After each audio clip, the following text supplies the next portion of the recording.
Thank you. I want to know, in your opinion, as a community, if we don't act in unity, what do you think the risk is? Oh, don't worry about it. They're going to whip us up real good. Don't worry about it. We're getting ready to be more unified than we've ever been. Notwithstanding social media, because I have a lot of people that I work with who are like, you know, multi-millionaires, if not billionaires, who are starting to do research on like what's happening online just for various reasons. It could be their own personal issues, attacks against them or whatever. But as they all are starting to do this research, they're finding that it's not random. Mm-hmm. It's very intentional. Mm-hmm. And there's a lot of money behind misinformation and disinformation. And our communities are the most vulnerable, especially Black men, right? And so propaganda is probably the biggest obstacle that we have to unifying, just believing narratives. A friend of mine sent me a screenshot of another friend who's my real friend talking about me.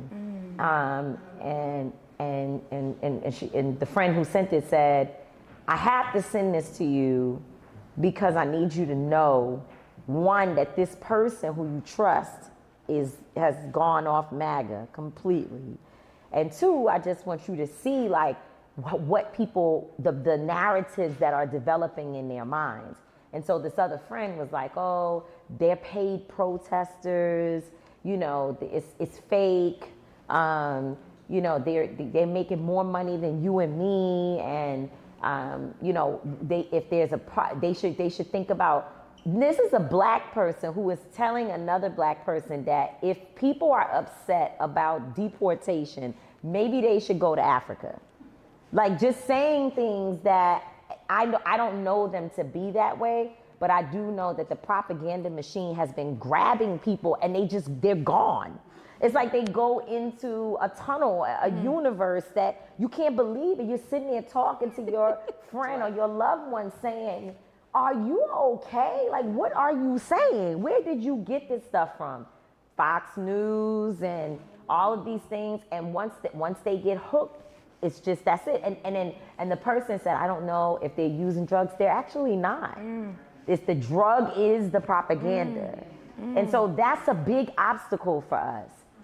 The balance is that we have to be way more intentional about community spaces like this, knocking on our people's doors, talking directly to folks, just trying to pull them back out of the dark place, like reminding them that no, reality is right here. We can't be afraid to challenge these storylines that have developed. We have to be as public as they are about trying to confuse us as they are. You know what I'm saying. Y'all know what I'm saying. We have to do that. And unfortunately, the thing that I have tried not to do in the spirit of unity, even when we don't agree, is not to attack other Black people publicly. I try my best not to use social media as, you know, public spaces to talk about other Black people. Even if I don't agree with them, I don't agree with anything that Floyd Mayweather has said, but I would never be online saying, oh, I just don't do that. I don't know why he came to my mind, but I just use him as an example. It's just, I don't do it. But now we're at a place that's so dangerous that I gotta go wipe the floor with Stephen A. Smith because I can't just let this brother sit on TV filling other Black people's minds with lies, especially not about Jasmine Crockett, who, God bless, that we have her. She first, by the way, Congresswoman Jasmine Crockett is walking herself into the line of fire every day. Just like they shot crazy ass Charlie Kirk, which is terrible that it happened. I don't agree with it. I would never sit and say that's what needs to be done. That's not my thing. You know what I'm saying? But I don't think anything about him was good, but I still don't think that he should have been killed. I feel the same way about Jasmine Crockett. I know that if they'll do it to him, they'll do it to her, right? And so that makes me feel really, really, really protective when I hear people using large platforms to discredit her, because what happens is, and this is not what you asked me, but this is important. What happens, and I have been the target of this. Once they dehumanize you, it makes it easier for anything to happen to you. So when you sitting on TV like, oh, you know, she needs to be working with them, she's not doing this, and you're not bringing anything back for your constituents, when you start saying all of that, you have other people and some black men who start to be like, yeah, she ain't worth nothing, so then she's not worth protecting. Exactly. And that's very dangerous.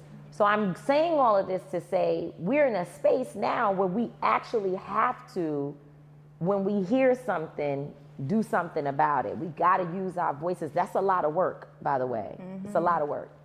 And the reason why we need that is because we have to get closer and not further apart, right?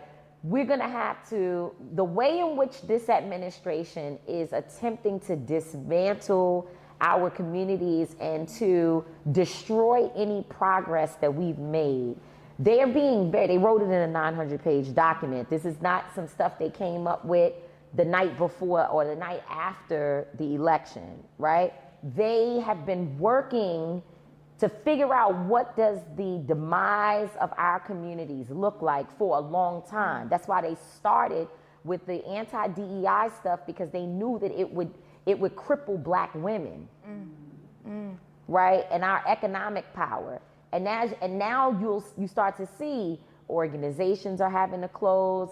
You know, people are not able to make their budgets. You've got big groups, big organizations with a lot of money starting to say, unfortunately, we can't fund you anymore. Like, there's a trickle down effect that's happening. So now, in order for us to build ourselves back from that, and by the way, every 100 years they come for us somehow, some way. You know, I mean, just think about Tulsa, Oklahoma. Like, they always try to find a way to unravel black progress.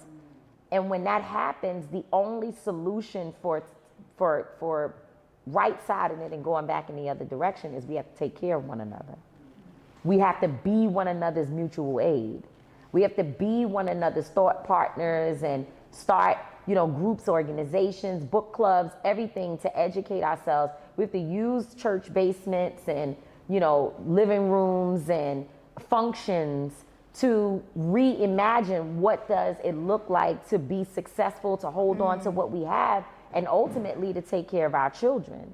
So I don't think that we have the luxury of not being unified. And I also think that as more and more happens, as we see these very intentional moments taking place, that it's making more people who weren't paying attention, they're opening their eyes. I love the lady on the internet yesterday. I saw the video of the woman who I believe is Jamaican, Caribbean woman, telling the ICE agent, did you guys see that? Telling that ICE agent, UPUSSY. But she said something in that I thought was important. She said it's a lot of people that's getting upset out here. And that makes me excited because I be sitting there waiting on y'all to be mad, because that's when I do my best work.